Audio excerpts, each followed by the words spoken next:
Reza, bonjour. Bonjour et merci de nous accorder un petit interview. Je suis heureux de vous rencontrer. Et qui ne serait pas heureux de rencontrer le grand Reza qui est connu, il faut le dire, oui, dans le monde. Moi, je suis vraiment très touché par tout ce que vous dites, mais aussi d'être ici et avoir la possibilité de montrer une partie de mon travail qui est méconnue. Ouais, Seulement une partie. Ouais, une partie de mon travail qui est méconnue, qui est hommage à toutes ces femmes dans l'aviation, dans tout ce qu'ils font, parce que il faut avouer que ça fait 45 ans que je voyage dans le monde.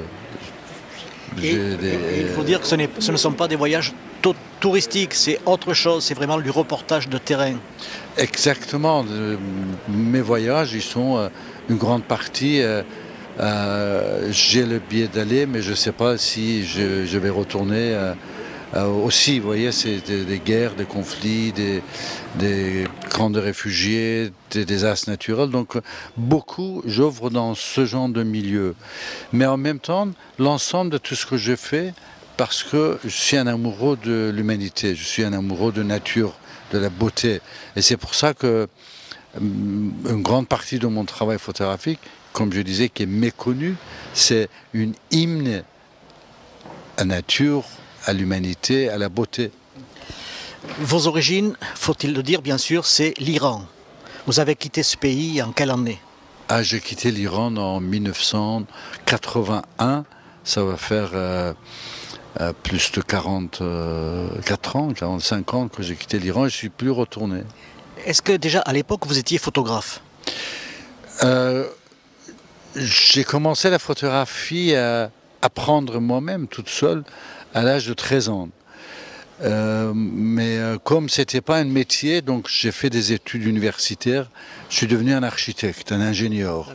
J'ai travaillé comme architecte ingénieur, tout en ayant toujours mon appareil qui était ma passion. Et finalement, en 1979, quand il y a eu le début de la révolution en Iran, je me suis dit, pour le moment, je vais me consacrer à la photographie. Et de là, jusqu'à maintenant, c'était la rupture totale que j'ai fait avec l'architecture, sauf les installations que je fais dans le monde avec mes photographies. Ça, c'est le petit brin d'architecture dans moi encore qui existe.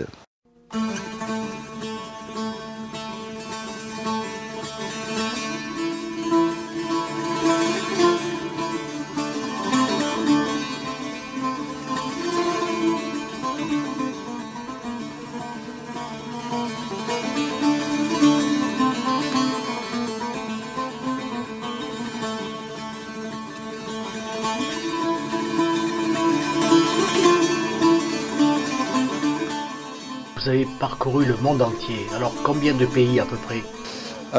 Dans 46 ans de voyage dans le monde, j'ai voyagé peut-être dans 115 pays du monde. Mais certains de ces pays, j'ai passé des années, comme Afghanistan. En Afghanistan, j'ai dû, sur l'ensemble de ce aller-retour que j'ai fait, j'ai dû passer plus de 5-6 ans en Afghanistan. Et d'une seule traite ou bien plusieurs? Non, plusieurs fois quand je mets l'un à côté de l'autre. Donc certains de ces pays, 115, si on met ensemble par exemple, ça fera 2 ans passés en Chine, 2 ans en Russie, peut-être 2 ans en Égypte, 2 ans en Azerbaïdjan, au Liban. Donc j'ai beaucoup de ces pays, ça m'a pris 2 années. À l'Algérie, j'ai fait un grand travail sur l'Algérie pendant 4 mois avec un écrivain, un ami, cher ami écrivain, Yasmina Khadra, et que le livre s'appelle L'Algérie de Reza et Yasmina Khadra.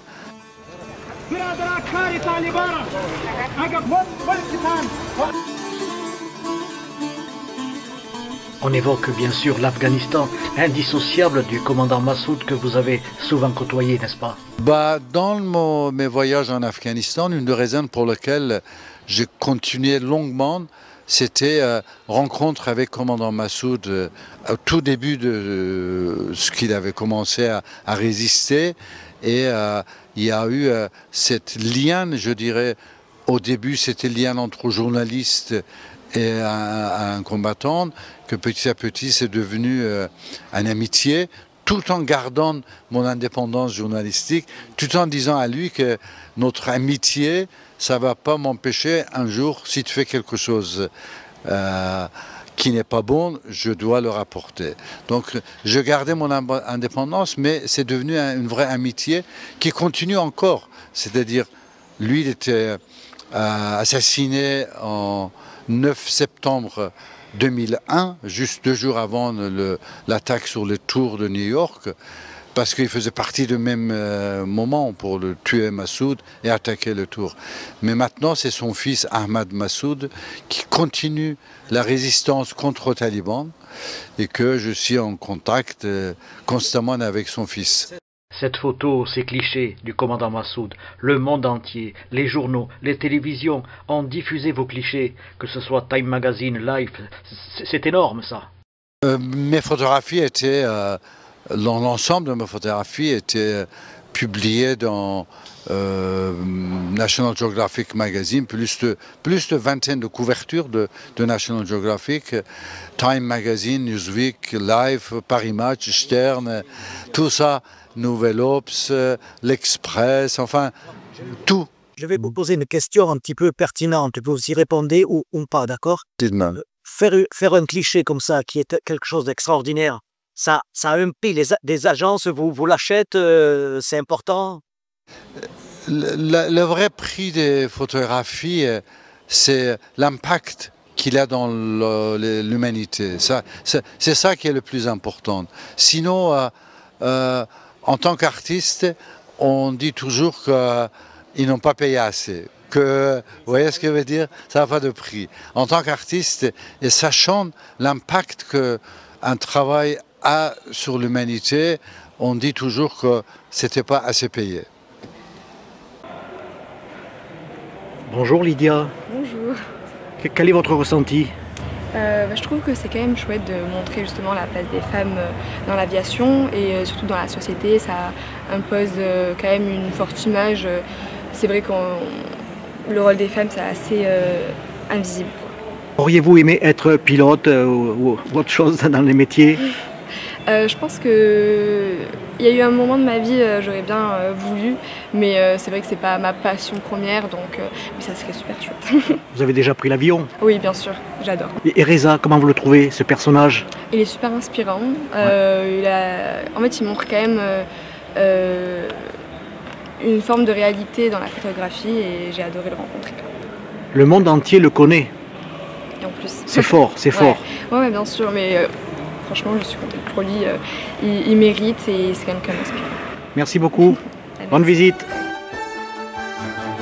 Vous êtes toujours en activité, infatigable. Prochaine destination? Je suis toujours en activité, je continue à faire des reportages. Je viens de passer plusieurs années travailler sur le thème de Karabakh, qui était une région voilà, et qui était entre Azerbaïdjan et Arménie. Donc ça, c'est 4-5 ans de travail que je viens de finir. Je prépare un livre et après, je vais partir en Ukraine bientôt.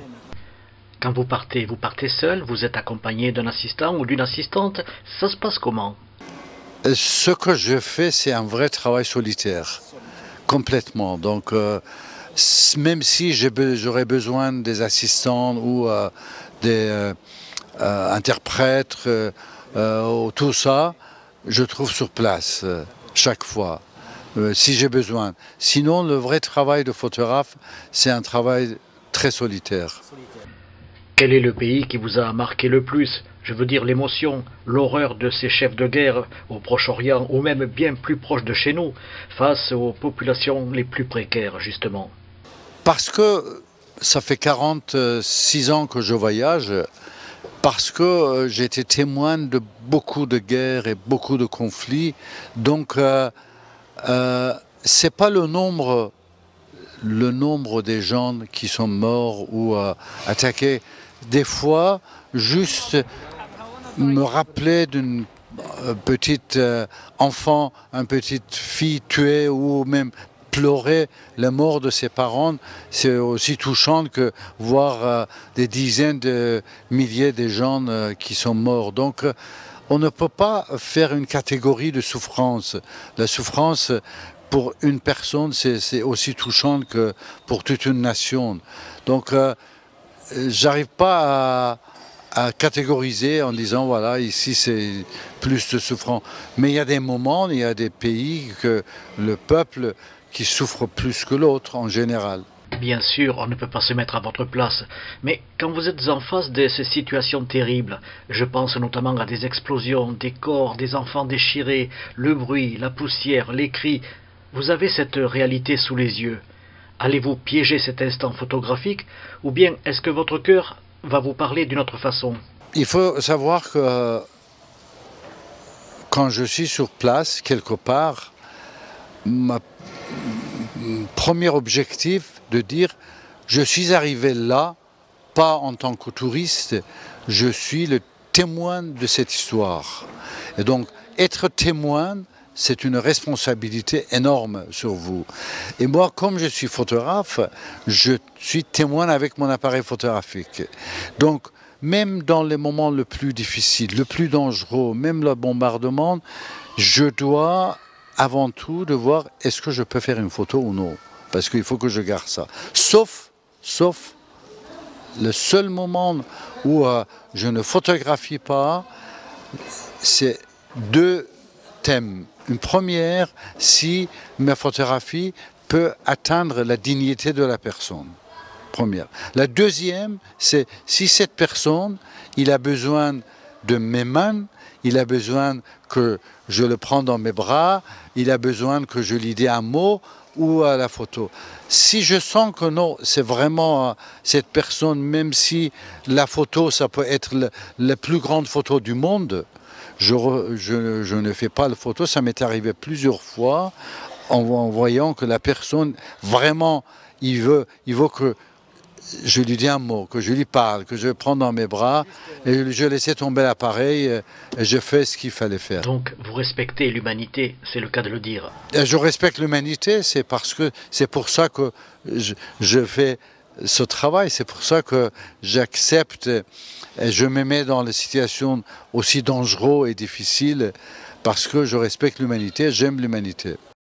Il y a deux mots que je n'ai pas encore saisi vraiment le sens dans mon travail, c'est le mot vacances et retraite. Ces deux, ils sont encore jusqu'à maintenant, c'était étranger. Je respecte beaucoup de gens qui ont besoin de vacances, il faut qu'ils partent en retraite pour différentes raisons, mais je parle dans mon cas parce que c'est quelque chose qui fait partie de... Vous voyez comme on respire, on ne peut pas s'arrêter de respirer. Moi, il faut que je continue à photographier, je continue à faire tout ce que je fais. Et si j'arrive pas à le faire, c'est comme si j'ai arrêté de respirer. Alors, que pensez-vous de ce musée Aéroscopia ici à Toulouse-Blagnac? J'étais fasciné par l'organisation de ce musée, par tout ce qu'ils ont fait, mais surtout par cette décision de m'inviter à exposer ici. Ça montrait un peu l'ouverture de leur esprit, ça montrait aussi leur volonté de passer juste un musée des avions et emmener beaucoup plus ce qui est le plus important, c'est l'humanité. Parce que tous ces avions, finalement, c'est pour servir l'homme, servir des êtres humains. Et c'est pour ça que cette exposition, pour moi, c'est important, parce que ça emmène aussi l'humanité au sein de ce musée. Vous avez vu, nous sommes passés devant Concorde. Avez-vous pris le Concorde? Vous voulez que je vous dise une chose? C'est pas votre avion de... Non, je vous dis une chose. J'avais un jour une invitation de Concorde qui m'offrait une place gratuite de voyage en disant « Vous êtes une des personnalités importantes, le voyageur, et on aimerait bien vous offrir une place gratuite pour mon équipe. On avait fait le calcul. Au début, j'avais dit non, je ne vais pas j'accepte pas ce genre d'invitation si c'est utilisé aux fins publicitaires. J'aime pas ça. Mais aussi après, je dis pourquoi pas un jour, quand j'aurai le temps, je prendrai le Concorde. Et l'équipe avait organisé le timing, et le timing il tombait le moment où ce Concorde a tombé. Ouais. Et il y a eu un moment, j'ai hésité, j'ai dit non, j'ai d'autres travail à faire. J'ai pas encore pour faire des projets gratuits, enfin des projets pour le plaisir seulement. Et sinon, je devais être dans le Concorde. J'ai l'habitude, en principe, d'interviewer les femmes ordinaires qui font des choses extraordinaires. Mais là, c'est la première fois que je rencontre un homme ordinaire qui dépasse vraiment tout ce qu'on peut imaginer. Et je vous dis encore 1000 bravo et merci. C'est moi qui vous remercie. Merci à vous. Et pour répondre à ça, tout ce qu'on fait, c'est la même chose que moi ou vous. On a les mêmes outils et on témoigne. Voilà, nous sommes des passeurs, si je puis dire. C'est ça ? Absolument. Merci pour tout ce que vous faites. Comment on dit merci et au revoir en iranien ? Merci, c'est un mot qu'on utilise beaucoup en Iran. Oui. Et pour au revoir, on dit Khoda Hafez. Khoda Hafez. Khoda Hafez. Khoda Hafez. Merci. Les guerres font hélas partie indissociable des hommes sur la terre. Témoigner aujourd'hui, comme avant, c'est prendre des risques, au risque justement de ne pas en revenir. C'est ce que font les journalistes de presse, mais ce que fait Reza, c'est encore plus immersif, puisqu'il prend sa propre responsabilité sans mettre en danger une équipe autour de lui. Reza n'est jamais parti pour la gloire. Sa conviction a toujours été de témoigner, il continuera tant que sa bonne étoile le portera. Merci, monsieur.